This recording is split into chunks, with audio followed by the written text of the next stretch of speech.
अच्छा पापा इंटरनेट चला रहे हो। अच्छा मम्मी व्हाट्सएप चला रही हो। ओह दीदी इंस्टाग्राम चला रही हो।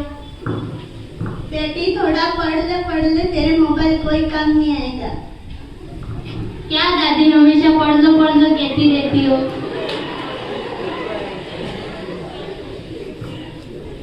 दादी सब फोन चला रहे तो क्या मैं थोड़ी देर गेम खेल लूं? नहीं बेटा, तू तेरे स्कूल का काम कर दे, इतने में मैं रामायण पढ़ के तुझे अच्छी अच्छी कहानी सुनाऊंगी।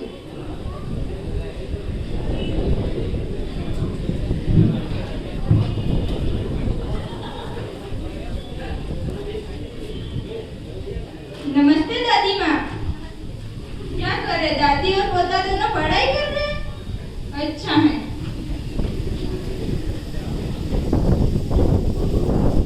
मैंने कल आपको सवाल दिया था, आपने सॉल्व किया क्या?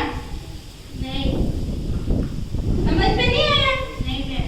अभी भी समझ में नहीं? कितनी बार समझाओ? हर जब भी मैं कभी भी ऑनलाइन आती थी, कभी इंस्टाग्राम पे, कभी ट्विटर पे, कभी फेसबुक पे, कभी व्हाट्सएप पे, रात के 12 बजे तक आप तो ऑनलाइन रहते, फिर कहाँ से आपको मैथ्स का सवाल समझ में आएगा? ध्यान से पढ़ाई पर ध्यान दो, मोबाइल पर ज्यादा ध्यान मत दो, फिर सवाल समझ में आएगा। इधर लाओ।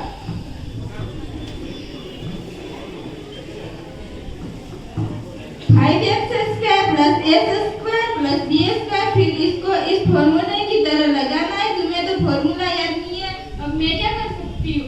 आपको फॉर्मूले मैंने कितनी बार बोले, याद तो होते ही नहीं आपसे। लो मैं आपको ये सवाल दे रही हूँ, इसके अकॉर्डिंग करो आप।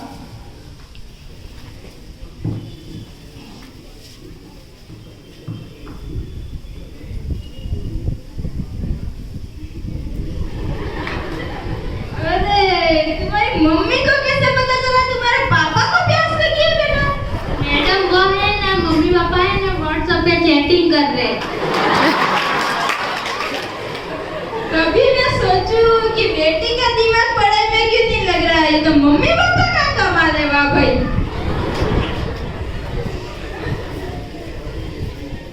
मैम समझ में नहीं आ रहा। अभी मैंने आपको 4 बार समझाया, अब भी समझ में नहीं। अब तो मैं कुछ नहीं कर सकती हूँ, मैं तो जा रही हूँ। आप अपने खुद से सेल्फ स्टडी कर लेना। नहीं मैम, मम्मी पापा से शिकायत मत करो।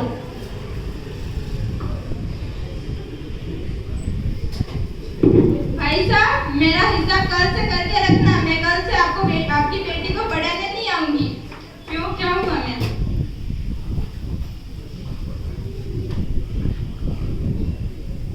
क्यों क्या हुआ मैम? आपको अभी तो तनख्वाह दी थी।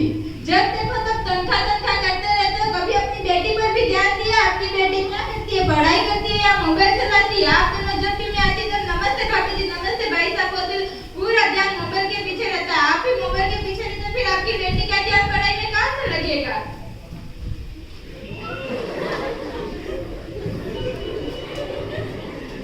आपको क्यों रखा है?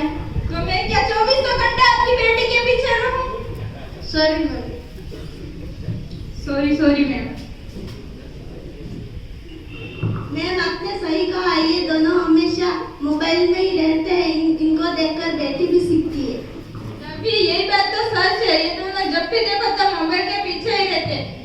माना कि इस युग में मोबाइल इतना जरूरी है, लेकिन इतना भी नहीं कि अपने खुद के बच्चों को भी भूल जाए। छोटे बच्चों को मोबाइल नहीं देना चाहिए, क्योंकि बच्चे हैं वो गेम खेलते हैं, इंस्टाग्राम पे, फेसबुक पे, व्हाट्सएप पे, हर जगह लगा रहते हैं। इसलिए छोटे बच्चों को मोबाइल नहीं देना चाहिए। और बच्चों का पहला परिवार ही मम्मी पापा होते हैं। मम्मी पापा को देख देख के सीख के ये बच्चे सीख रही थी। इससे हमें यह शिक्षा मिलती है कि हमें मोबाइल का प्रयोग नहीं करना चाहिए, और अपने घर में भी छोटे भाई बहन को भी मोबाइल नहीं देना चाहिए।